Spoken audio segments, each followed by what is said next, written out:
The rain had stopped by morning, leaving the Shanghai skyline glittering like it had been washed clean. But inside the Chen estate, the air was anything but calm. Amara sat at the grand dining table, a steaming cup of oolong untouched before her. Her mind was still replaying his words from last night. "We're in this together now." It was both a vow and a warning. Wei Chen entered without ceremony, his charcoal suit crisp, hair still damp from the shower. He set a sleek leather folder in front of her. "What's this?" she asked. "Your future," he said. "If you want it." She flipped it open. Inside were business proposals, brand concept boards, and 3 signed letters of interest from high-profile Shanghai investors. Her brows rose. "This is my fashion label." "It's your comeback," he corrected. "I spoke to manufacturers, stylists, PR heads. We launch you under a new name, your name, and I'll clear every obstacle they throw in your way." "You think you can just rebuild me like one of your skyscrapers?" "No," he said, his voice dipping lower. "I think you can rebuild yourself. I'm just removing the snakes from the foundation." By midday, they were in a sunlit loft he'd rented as her temporary studio. Rolls of silk leaned against the walls, dress forms stood waiting, and the scent of fresh lilies filled the air. "You didn't have to," she began. "I did," he said simply. "The woman I saw in Hongzhou wasn't a pawn. She was the queen. But even queens need their armies." She touched the edge of a silk bolt, letting the cool fabric slide through her fingers. "And what's in this for you?" His eyes didn't flinch. "To see you win." The days blurred.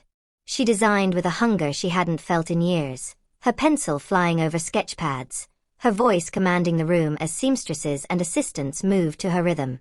He handled the politics, banquets with potential sponsors, quiet negotiations with rivals, silencing rumors before they caught fire. In the evenings, he was still there, sometimes reviewing contracts by the window, sometimes leaning against the wall just watching her work. One night, as she adjusted a crimson gown on the mannequin, she caught his reflection in the glass. "You keep staring," she said. "I keep noticing," he replied. "What?" "That you don't ask for permission anymore." The breakthrough came when he arranged a pre-launch showcase for elite buyers, less than 2 weeks away. "It's too soon," she protested. "It's the perfect time," he said, "before they can rebuild their smear campaign." She narrowed her eyes. "And if I fail?" He stepped closer, his hand brushing hers in a way that made her pulse skip. "Then we fail together." The night before the showcase, she found him in the rooftop greenhouse. The orchids were in bloom, their perfume heavy in the warm air. He was standing in the shadows, sleeves rolled to the forearms, a tumbler of whiskey in hand. "You didn't tell me it was this beautiful up here," she said. "I was waiting for the right night." She moved closer until they were only a breath apart. "And is this the right night?" His gaze dropped to her lips. "It is." When his mouth met hers, it wasn't careful. It was a storm breaking, a slow build snapping into something urgent. Her fingers curled in his shirt, his arm locked around her waist, pulling her against him until the orchids trembled around them. When they finally parted, both breathing hard, he rested his forehead against hers. "If this is a mistake." "It's our mistake," she whispered. "And I'm not stopping." The next day, the studio buzzed with final fittings.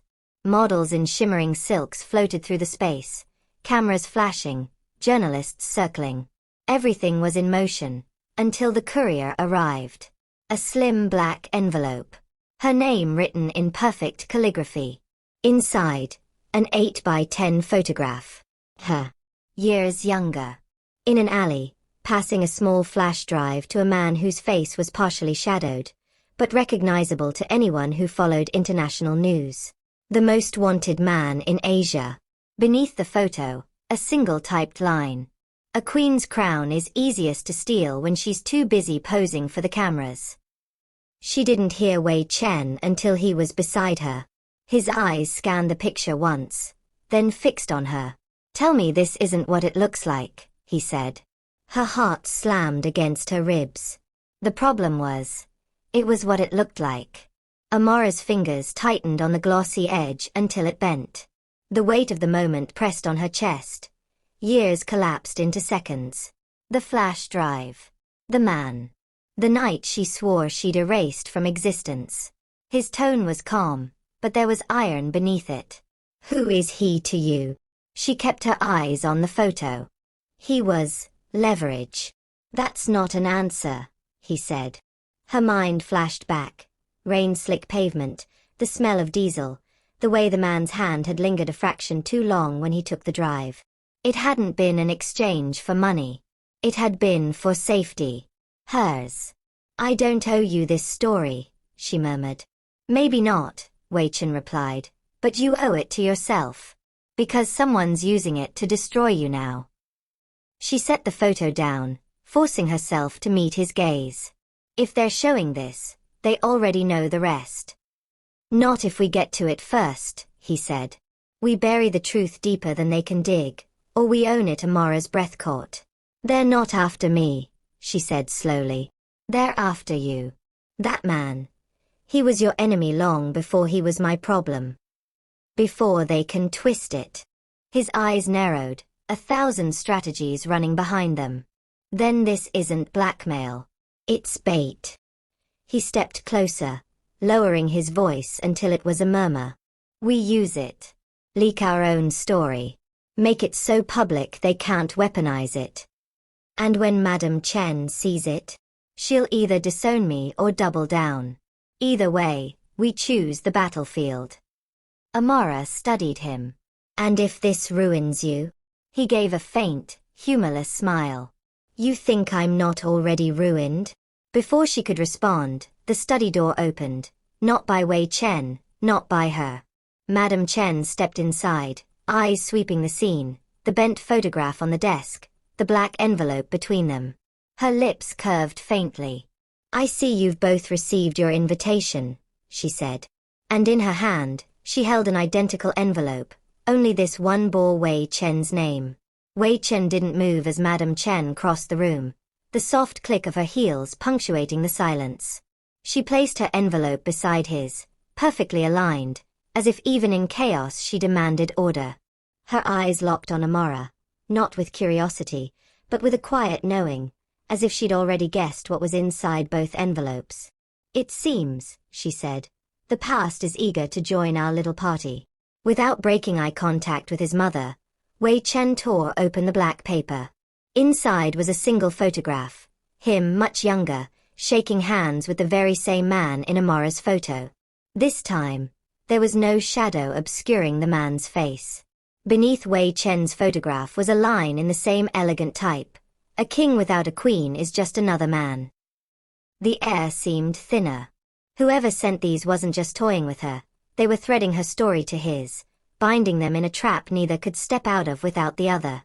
You've both underestimated the reach of old enemies, Madame Chen said smoothly. And if you think this is about reputation, you're already playing the wrong game. Before Amara could speak, one of Wei Chen's men appeared in the doorway, a look of uncertainty on his face. In his hand was a third envelope, this one blood red, the wax seal stamped with a lotus flower.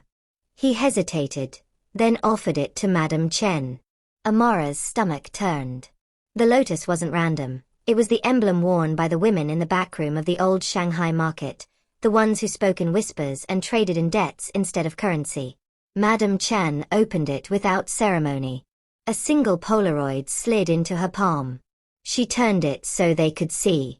It was Amara now, leaving her apartment that morning, a shadowed figure only steps behind her. On the back of the Polaroid, in jagged red ink, was a time and location, midnight. East Pier. Come alone, or she disappears. No signature. No instructions. Just the challenge. Wei Chen took the photo, his expression carved from stone. We don't wait until midnight. We move now. Before they could stand, a voice, deep accented and far too familiar, came from the shadows of the room.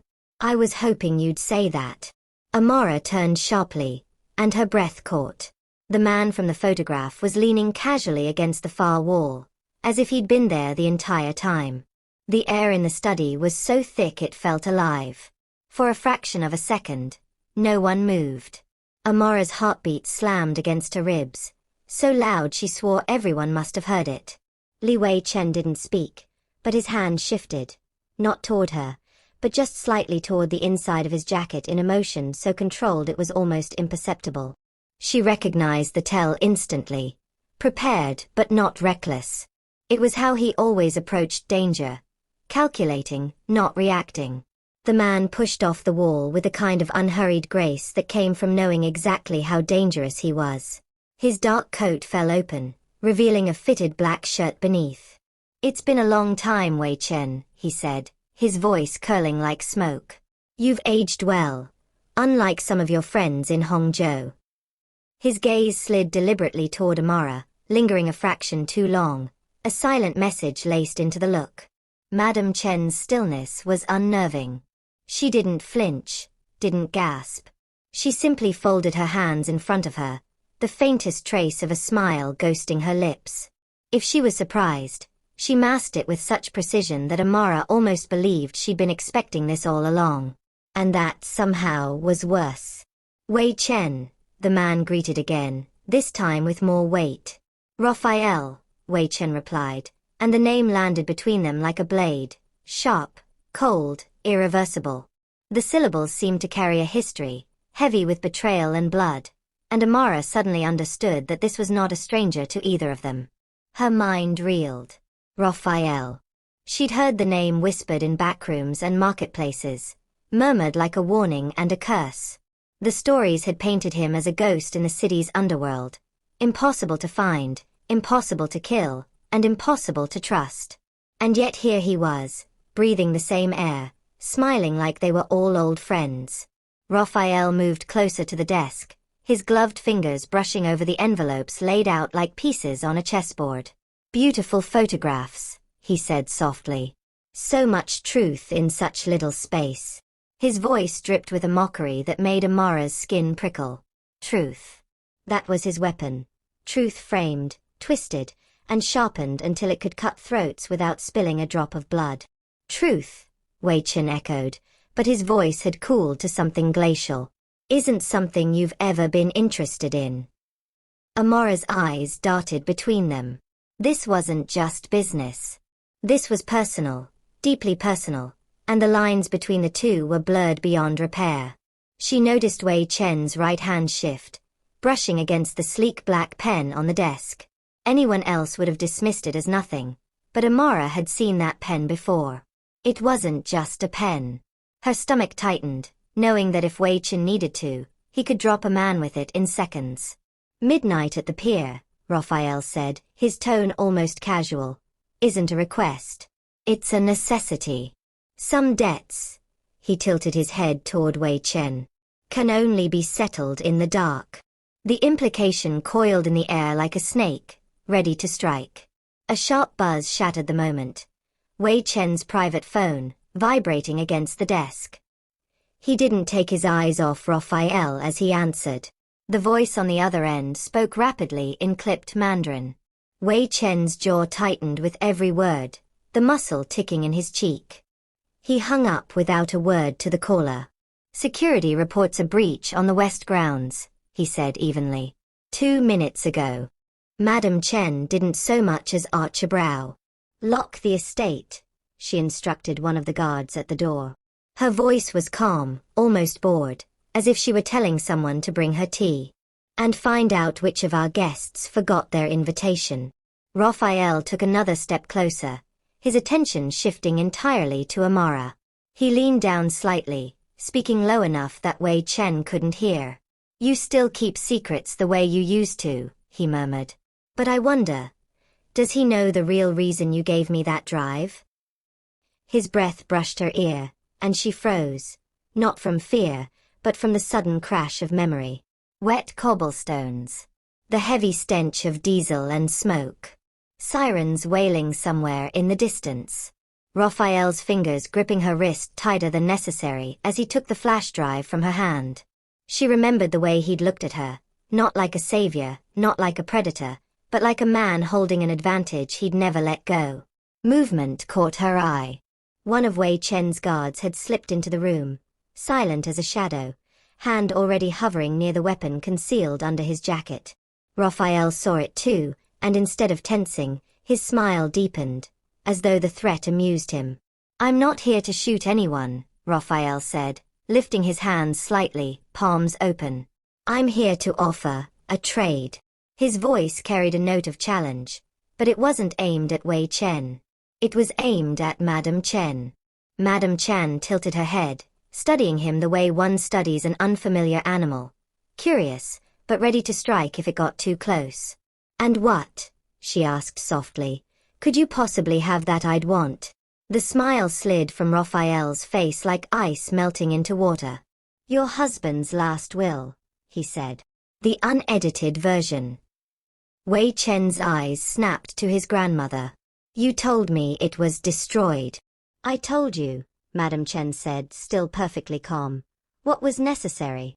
The exchange was brief but seismic. Amara could feel the shift in the room's temperature. Raphael reached into his coat and produced a small flash drive. He dropped it onto the desk with a soft click. "Midnight. East Pier. Come alone, or this becomes tomorrow's headlines. I don't think your empire will like the questions that follow."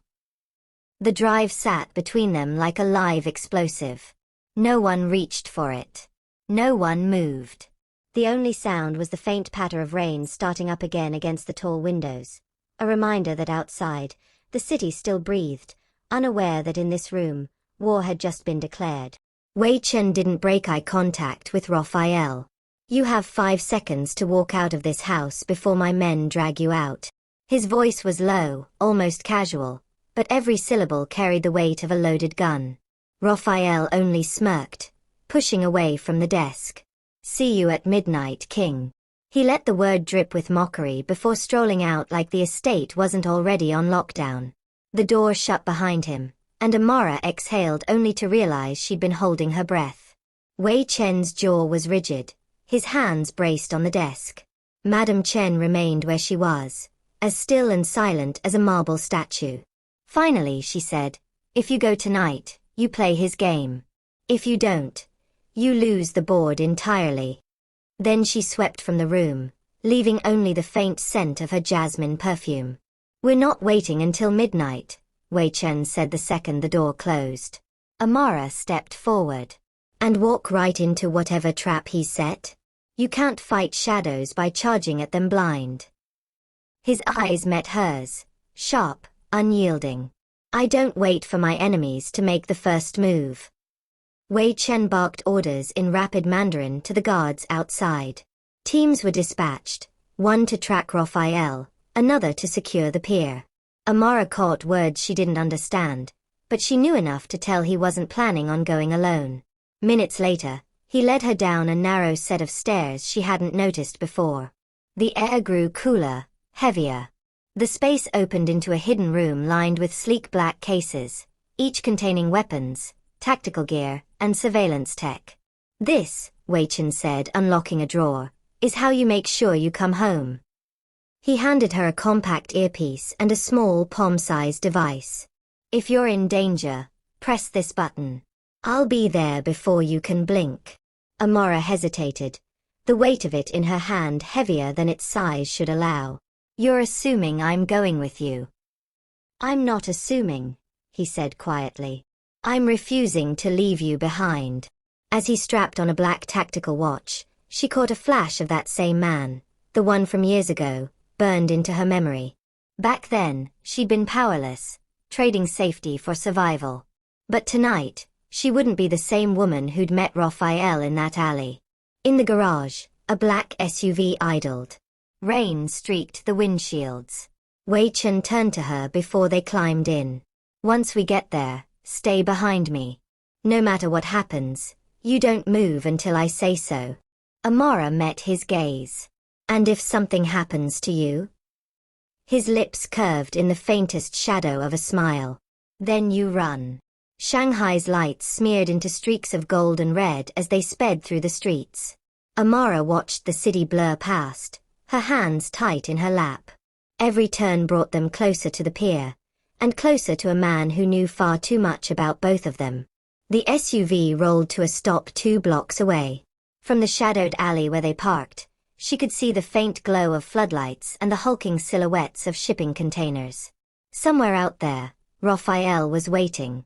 And the clock was ticking toward midnight.